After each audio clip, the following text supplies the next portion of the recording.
വഖഫ് ഭേദഗതി നിയമത്തിൽ ഇന്നുണ്ടായ സുപ്രീം കോടതിയുടെ ഇടക്കാല ഉത്തരവാണ് രാജ്യം വലിയ രീതിയിൽ ചർച്ച ചെയ്തത്.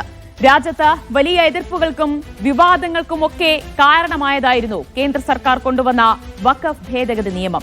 അതിനെതിരെ സമർപ്പിച്ച ഹർജികൾ പരിഗണിച്ചുകൊണ്ടാണ് ഇന്ന് സുപ്രീം കോടതിയിൽ നിന്ന് ഇടക്കാല ഉത്തരവുണ്ടായിട്ടുള്ളത്. ഇസ്ലാമിക നിയമപ്രകാരം മതപരവും ജീവകാരുണ്യപരവുമായ ആവശ്യങ്ങൾക്കായി ദൈവത്തിന്റെ പേരിൽ സമർപ്പിക്കുന്ന സ്വത്തുക്കളെയാണ് വഖഫ് എന്ന് പറയുന്നത്. ഗുണഭോക്താക്കൾ മാറിയാലും ഒരു വസ്തു ഒരിക്കൽ വഖഫായി പ്രഖ്യാപിച്ചു കഴിഞ്ഞാൽ അത് പിന്നീട് തിരിച്ചെടുക്കുക സാധ്യമല്ല. 1954 കേന്ദ്ര സർക്കാർ വഖഫുകളുടെ പ്രവർത്തനം ഏകോപിപ്പിക്കാൻ നിയമം കൊണ്ടുവന്നു. ഈ നിയമത്തിന്റെ അടിസ്ഥാനത്തിൽ വഖഫ് സ്വത്തുക്കളുടെ വിനിയോഗത്തിന് മേൽനോട്ടം വഹിക്കാനായി സംസ്ഥാന തലത്തിൽ വഖഫ് ബോർഡുകളും കേന്ദ്രതലത്തിൽ വഖഫ് കൗൺസിലും സ്ഥാപിച്ചു. ഈ നിയമമാണ് പിന്നീട് റദ്ദാക്കി 1995 വഖഫ് ബോർഡുകൾക്ക് കൂടുതൽ അധികാരം നൽകുന്ന പുതിയ വഖഫ് നിയമം നടപ്പാക്കിയത്. 1995 വഖഫ് നിയമത്തിലെ 44 വകുപ്പുകളിൽ മാറ്റം വരുത്തിക്കൊണ്ടാണ് കേന്ദ്ര സർക്കാർ പുതിയ ഭേദഗതി നിയമം ലോക്സഭയിൽ അവതരിപ്പിച്ചത്. ഇതിനെതിരെയാണ് വ്യാപകമായ എതിർപ്പുകളും പരാതികളും ഒടുവിൽ സുപ്രീം കോടതിയിൽ വരെ നിരവധി ഹർജികളും എത്തിച്ചേർന്നത്. അങ്ങനെ മാസങ്ങൾ നീണ്ട വാദത്തിനൊടുവിലാണ് ഒരിടക്കാല ഉത്തരവ് സുപ്രീം കോടതിയിൽ നിന്ന് ഉണ്ടായിട്ടുള്ളത്. നമ്മൾ ആദ്യം പരിശോധിക്കുന്നത് സുപ്രീം കോടതി ഉത്തരവിന്റെ വിശദാംശങ്ങൾ തന്നെയാണ്. ഏതൊക്കെ വ്യവസ്ഥകളാണ് ഭേദഗതി ചെയ്തിട്ടുള്ളത് എന്ന് നമുക്ക് പരിശോധിക്കാം. വഖഫ് നിയമ ഭേദഗതിക്ക് പക്ഷേ ഭാഗികമായ സ്റ്റേ മാത്രമേ ഉണ്ടായിട്ടുള്ളൂ എന്നതുകൂടി നോക്കിക്കാണണം.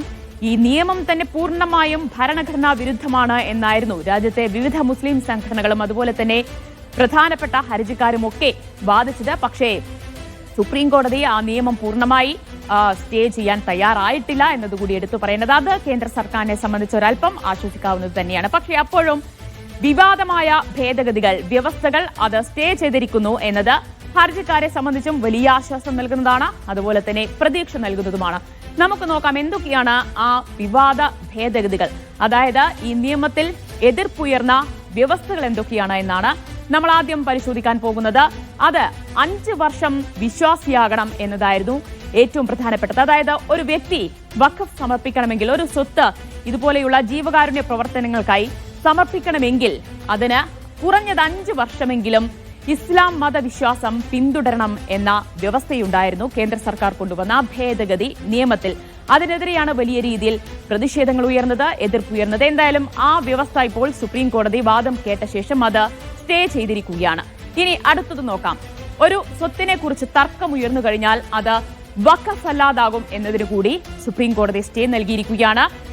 നമ്മുടെ രാജ്യത്ത് വിവിധയിടങ്ങളിലായി സ്വത്തുക്കൾ വഖഫ് ചെയ്തിട്ടുണ്ട്. അപ്പോൾ ഏതെങ്കിലും ഒന്നിൽ ഒരു സ്വത്തിൽ ആരെങ്കിലും ഒരു പരാതിയോ തർക്കമോ ഉന്നയിക്കപ്പെട്ടു കഴിയുകയാണെങ്കിൽ നമ്മുടെ ഭേദഗതി നിയമപ്രകാരം അത് ഈ തർക്കം എന്താണോ അതിലൊരു അന്തിമ തീരുമാനം ഉണ്ടാകുന്നതുവരെ അത് വഖഫ് ഭൂമി ആകില്ല, അതായത് അതിന്റെ സ്റ്റാറ്റസ് കോ ചേഞ്ച് ആകും എന്ന ഒരു വ്യവസ്ഥയുണ്ടായിരുന്നു ഭേദഗതി നിയമത്തിൽ. അപ്പോൾ അതിനുകൂടി സ്റ്റേ നൽകിയിരിക്കുകയാണ് സുപ്രീം കോടതി. ഇനി അടുത്ത വ്യവസ്ഥ എന്താണ് സ്റ്റേ ചെയ്തിട്ടുള്ളത് എന്ന് കൂടി നമുക്ക് പരിശോധിക്കാം.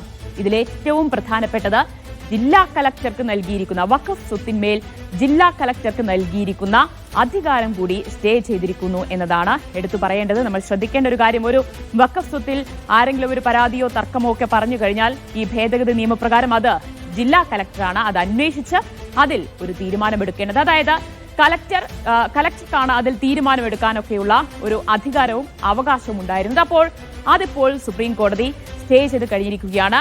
അതിന് ഏറ്റവും പ്രധാനപ്പെട്ട കാരണമായി സുപ്രീം കോടതി പറഞ്ഞിട്ടുള്ളത് ഇത് വലിയ രീതിയിലുള്ള അധികാരം കീഴോട്ട് പോകാനൊക്കെ കാരണമാകും എന്നതുകൂടി ചൂണ്ടിക്കാട്ടിയിരുന്നു.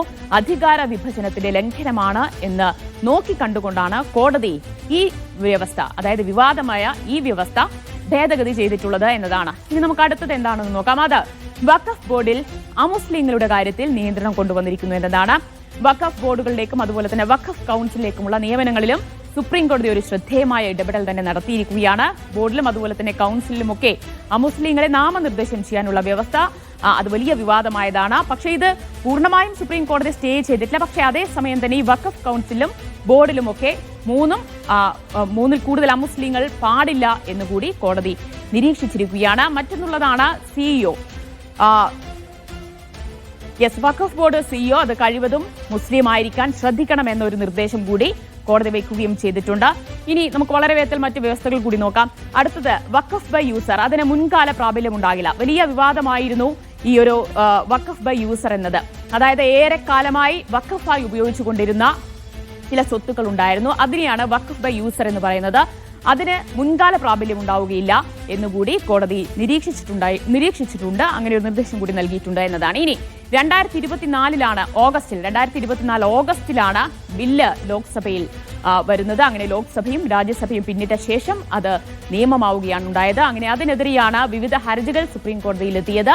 140ഓളം ഹർജികൾ കോടതിയിലെത്തിയിരുന്നു. അതിൽ പ്രധാനപ്പെട്ട ഹർജികൾ പരിഗണിച്ചുകൊണ്ടാണ് സുപ്രീം കോടതി ഇന്നിപ്പോൾ ഒരു ഇടക്കാല ഉത്തരവ് പ്രഖ്യാപിച്ചിട്ടുള്ളത്. ഇനിയും വാദം നടക്കും. അന്തിമ തീരുമാനം എന്താകും എന്നത്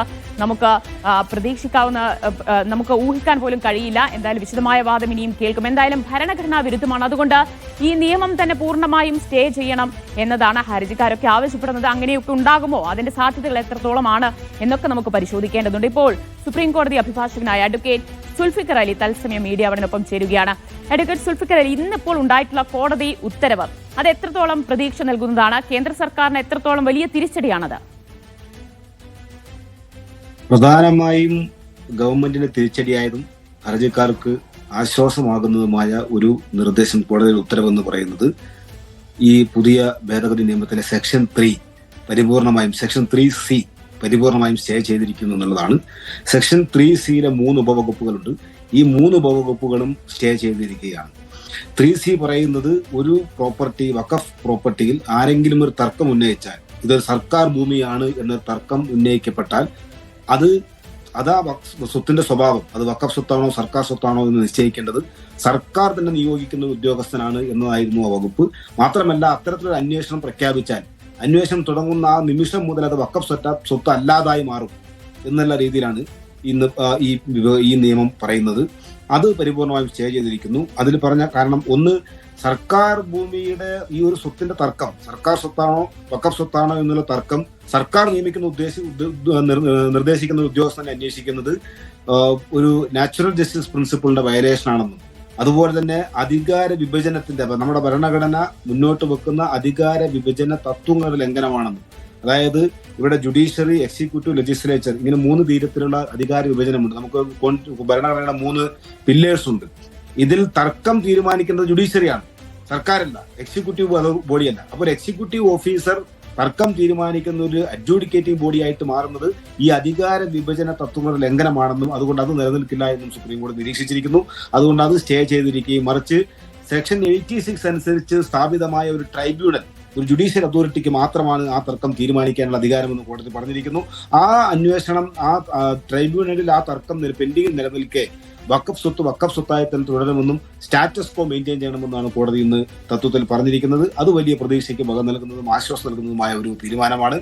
മറ്റൊന്ന്, ഈ വഖഫ് കൗൺസിലിലെ, അതുപോലെ നാഷണൽ വഖഫ് കൗൺസിലെയും സംസ്ഥാന വഖഫ് ബോർഡുകളിലെയും നിയമനങ്ങളെ സംബന്ധിച്ചുള്ളതാണ്. പുതിയ ഭേദഗതി നിയമപ്രകാരം അതിൽ മിനിമം 2 പേരെങ്കിലും നിർബന്ധമായും അമുസ്ലിങ്ങളായിരിക്കണം എന്ന വ്യവസ്ഥയുണ്ട്. പക്ഷേ എത്രത്തോളം അമുസ്ലിങ്ങൾ അതിലാവാം എന്ന് പറഞ്ഞിട്ടില്ല.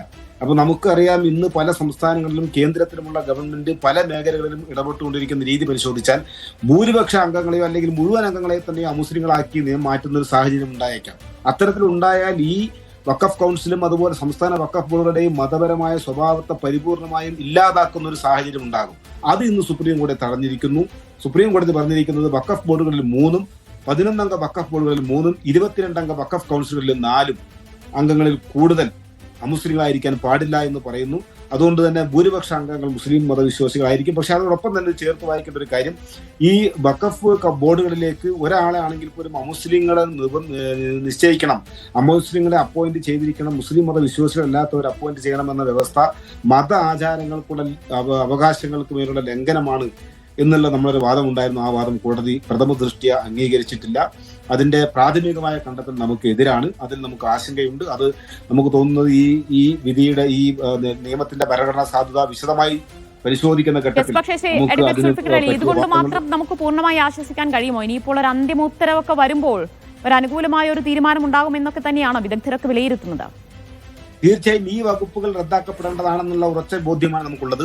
ഈ വകുപ്പുകൾ, ഈ വഖഫ് കൗൺസിലും വഖഫ് ബോർഡിലുമുള്ള മുസ്ലിങ്ങളുടെ നിയമനം സംബന്ധിക്കുന്നത്, അതുപോലെ തന്നെ ഈ സെക്ഷൻ 3C-യിലെ ഗവൺമെന്റ് സ്വത്തുക്കൾ പിടിച്ചെടുക്കാനുള്ള ശ്രമം, ഇതൊക്കെ തീർച്ചയായും റദ്ദാക്കപ്പെടേണ്ട വകുപ്പുകളെന്ന് തന്നെയാണ് നമ്മുടെ വാദം. അതുപോലെ വഖഫ് ബൈ യൂസർ ഒരു മുൻകാല പ്രാബല്യത്തോടുകൂടി അല്ലെങ്കിലും ഫ്യൂച്ചറിലേക്കാണെങ്കിൽ പോലും വഖഫ് ബൈ യൂസർ ഇപ്പോൾ എടുത്തു കളഞ്ഞിരിക്കുകയാണ്. അതുപോലെ നമ്മളെ ഏറ്റവും കൂടുതൽ ആശങ്കപ്പെടുത്തുകയും രജിസ്ട്രേഷനുമായി ബന്ധപ്പെട്ടതാണ്. വഖഫ് സ്വത്തുക്കൾ ഇതുവരെ രജിസ്റ്റർ ചെയ്യാത്ത വഖഫ് സ്വത്തുക്കൾ ഇനി രജിസ്ട്രേഷൻ നടത്തേണ്ടത് പുതിയ നിയമത്തിന്റെ കീഴിലായിരിക്കണം എന്ന് പറയുന്നുണ്ട്. പുതിയ നിയമത്തിന്റെ കീഴിൽ രജിസ്ട്രേഷന് വേണ്ടി ആവശ്യപ്പെടുന്നത് വഖഫാണെന്ന് തെളിയിക്കുന്ന രേഖകളും അതുപോലെ വഖഫ് ചെയ്യപ്പെടുന്ന ആളുടെ, അതായത് വാക്കിഫ് എന്നാണ് അതിന് പറയുക, വാക്കിഫിന്റെ വിശദ വിവരങ്ങൾ, പേരും വിലാസവും ഒക്കെ കൊടുക്കണമെന്നാണ് പറയുന്നത്. പക്ഷേ പൗരാണിക കാലം മുതൽ വഖഫുകളായി ഉപയോഗിച്ചുകൊണ്ടിരിക്കുന്ന പല വഖഫ് സ്വത്തുക്കളും രജിസ്റ്റർ ചെയ്തിട്ടില്ല. പല കാരണങ്ങൾ കൊണ്ട്, മുത്തവല്ലിമാരുടെ വീഴ്ചകൾ ഉൾപ്പെടെയുള്ള കാരണങ്ങൾ കൊണ്ട് രജിസ്റ്റർ ചെയ്യപ്പെടാത്ത വഖഫുകളുണ്ട്. ആ വഖഫുകൾ ഇനി നിർബന്ധമായും രജിസ്റ്റർ ചെയ്യണമെന്ന് പറയുമ്പോൾ ആ രജിസ്ട്രേഷൻ ആവശ്യമായ രേഖകളോ വിവരങ്ങളോ ഇല്ലെങ്കിൽ, നിലവിലുള്ള പഴയ നിയമം അനുസരിച്ച് രേഖകളോ നിയമങ്ങളോ ഇല്ലെങ്കിൽ ഉള്ളിടത്തോളമുള്ള രേഖകൾ വെച്ചുകൊണ്ട് അത് നമുക്ക് രജിസ്റ്റർ ചെയ്യാമായിരുന്നു. സമയപരിധി നീട്ടിയിട്ടില്ലേ അഡ്വക്കേറ്റ് സുൽഫിക്കർ അലി? സമയപരിധി നീട്ടിയിട്ടുണ്ട്, അത് ആശ്വാസമാണ്. പക്ഷേ ആ നീട്ടിയ സമയപരിധിക്ക് അകത്ത് പോലും ഞാൻ നേരത്തെ പറഞ്ഞ പോലെ പൗരാണിക കാലം മുതൽ കൊണ്ടുവരുന്ന വഖഫുകളുണ്ട്, നൂറ്റാണ്ടുകൾ പഴക്കമുള്ള വഖഫുകൾ. ആരാണ് വഖഫ് ചെയ്തതെന്ന് അറിയപ്പെടാത്ത വഖഫുകൾ. ഇത് വഖഫ് ബൈ യൂസർ ആയിട്ട് ദീർഘകാലമായ ഉപയോഗത്താലുള്ള ഒരു ഉപയോഗം കൊണ്ട് വഖഫായി മാറിയ വഖഫ് സ്വത്തുക്കളുണ്ട്. അത് രജിസ്റ്റർ ചെയ്തിട്ടുണ്ടെങ്കിൽ ഇപ്പോൾ ഈ വിധി പ്രകാരം സംരക്ഷിക്കപ്പെട്ടിരിക്കുകയാണ്. പക്ഷേ രജിസ്റ്റർ ചെയ്യാത്തതുകൊണ്ട്, ഇപ്പോഴും രജിസ്റ്റർ ചെയ്യാത്ത കേരളത്തിൽ തന്നെ ഉണ്ടെന്നാണ് നമുക്ക് മനസ്സിലാക്കാൻ കഴിയുന്നത്, പല കാരണങ്ങൾ കൊണ്ട്. ഏറ്റവും ഗുരുതരമായ ഒരു കാരണം നമുക്ക് മനസ്സിലാക്കേണ്ടത് മുത്തവല്ലിമാരുടെ, ഈ വഖഫ് കൈകാര്യം ചെയ്യുന്ന മുത്തവല്ലിമാരുടെ ഭാഗത്തുണ്ടായ വീഴ്ചകൾ കൊണ്ട് തന്നെ രജിസ്റ്റർ ചെയ്യാത്ത വഖഫുകളുണ്ട്. ആ വഖഫുകൾ രജിസ്റ്റർ ചെയ്യുമ്പോൾ അതിന് രേഖകളില്ലാത്ത വഖഫുകൾ രജിസ്റ്റർ ചെയ്യാൻ ബുദ്ധിമുട്ടായിരിക്കും. അങ്ങനെ രജിസ്ട്രേഷൻ ഇല്ല എന്ന കാരണം കൊണ്ട് ഒരു പക്ഷേ ആ വഖഫിന്റെ നിലനിൽപ്പിനെ തന്നെ ബാധിക്കുന്ന ഒരു സാഹചര്യം ഉണ്ട്. എന്തായാലും ഒരു കാര്യം എടുത്തു പറയേണ്ടത്, രാജ്യത്ത് മുസ്ലിം വിഭാഗങ്ങൾക്കെതിരെ വലിയ രീതിയിലുള്ള വർഗീയ പ്രചാരണങ്ങളൊക്കെ നടക്കുന്ന ഈ വേളയിൽ സുപ്രീം കോടതിയുടെ ഇടപെടൽ എന്തായാലും പ്രതീക്ഷ നൽകുന്നത് തന്നെയല്ലേ? തീർച്ചയായും ഇത് മുസ്ലിങ്ങൾക്ക് മാത്രമല്ല, നമ്മളുടെ മതേതര മൂല്യങ്ങളെ സ്നേഹിക്കുന്ന, ആരാധിക്കുന്ന, അതുപോലെ നമ്മുടെ ഭരണഘടനാ മൂല്യങ്ങളെ ഉയർത്തിപ്പിടിക്കണമെന്നും ഭരണഘടന സംരക്ഷിക്കണമെന്നും ആഗ്രഹിക്കുന്ന മുഴുവൻ മതേതര ജനാധിപത്യ വിശ്വാസികൾക്കും ഈ വിധി പ്രതീക്ഷയ്ക്ക് വക നൽകുന്നുണ്ട്. സർക്കാർ നിങ്ങൾ ആദ്യം ആമുഖമായി തന്നെ പറയേണ്ട ഒരു കാര്യമുണ്ടായിരുന്നു. ഇതിൽ ഈ പാർലമെന്റ് പാസ്സാക്കിയ ഒരു നിയമം സ്റ്റേ ചെയ്യുക എന്നുള്ളത് ചരിത്രത്തിലെ, ഇന്ത്യൻ നീതിന്യായ ചരിത്രത്തിലെ അത്യപൂർവമായ ഒരു സംഭവമാണ്. സാധാരണഗതിയിൽ റദ്ദാക്കപ്പെട്ട, പിന്നീട് വിധി വാദം കേട്ട് റദ്ദാക്കപ്പെട്ട നിയമങ്ങൾ പോലും പ്രാഥമികമായി സ്റ്റേ ചെയ്തിട്ടില്ല എന്ന് നമ്മൾ മനസ്സിലാക്കണം. കാരണം ഇവിടെ പ്രിസംപ്ഷൻ ഓഫ് വാലിഡിറ്റി ഉണ്ട്, പ്രിസംപ്ഷൻ ഓഫ് കോൺസ്റ്റിറ്റ്യൂഷണൽ വാലിഡിറ്റി. ഭരണഘടനാപരമായി എല്ലാ നിയമങ്ങളും സാധുവാണെന്നാണ് പ്രിസംപ്ഷൻ. ആ പ്രിസംപ്ഷൻ വാദത്തിലൂടെ, ആർഗ്യുമെന്റിലൂടെ റിബട്ട് ചെയ്തുകൊണ്ട് വേണം അത് ഭരണഘടനാ വിരുദ്ധമായി പ്രഖ്യാപിക്കപ്പെടാൻ. അപ്പോൾ ഈ പ്രിസംപ്ഷൻ നിലനിൽക്കെ ഒരു സാധാരണഗതിയിൽ കോടതികൾ ഈ പാർലമെന്റോ നിയമസഭയോ പാസ്സാക്കുന്ന നിയമങ്ങളിലോ ഒരു വകുപ്പും സ്റ്റേ ചെയ്യാറില്ല. ആ ഒരു സാഹചര്യത്തിൽ ഇത്രയെങ്കിലും ഒരു വിധി സുപ്രീം കോടതിയിൽ ഉണ്ടായത് നമുക്ക് പ്രതീക്ഷയ്ക്ക് നൽകുന്നുണ്ട്. അതാണ് അദ്ദേഹം പറഞ്ഞതുപോലെ തന്നെ വലിയ പ്രതീക്ഷ നൽകുന്നത് തന്നെയാണ് സുപ്രീം കോടതിയുടെ ഇടക്കാല ഉത്തരവ്. സമയക്കുറവുകൊണ്ടാണ് ഇടപെടുന്നത്. വളരെയധികം നന്ദി അഡ്വക്കേറ്റ് സുൽഫിക്കർ അലി, മീഡിയ വണിനൊപ്പം തത്സമയം ചെയ്യുന്നതിന്. എന്തായാലും ഇനി ഉറ്റുനോക്കുന്നത് അന്തിമ ഉത്തരവ്, അത് എന്നുണ്ടാകുമെന്ന് തന്നെയാണ്. അതിനു മുൻപ് വിശദമായ തന്നെ വാദം കേൾക്കും. എന്തായാലും ഹർജിക്കാരുടെ ആശങ്കകൾ അതെല്ലാം പരിഗണിച്ചുകൊണ്ടുള്ള ഒരു തീരുമാനമാകും ഇനി അന്തിമമായി സുപ്രീം കോടതിയിൽ നിന്ന് വരിക എന്ന് തന്നെ നമുക്ക് പ്രതീക്ഷിക്കാം.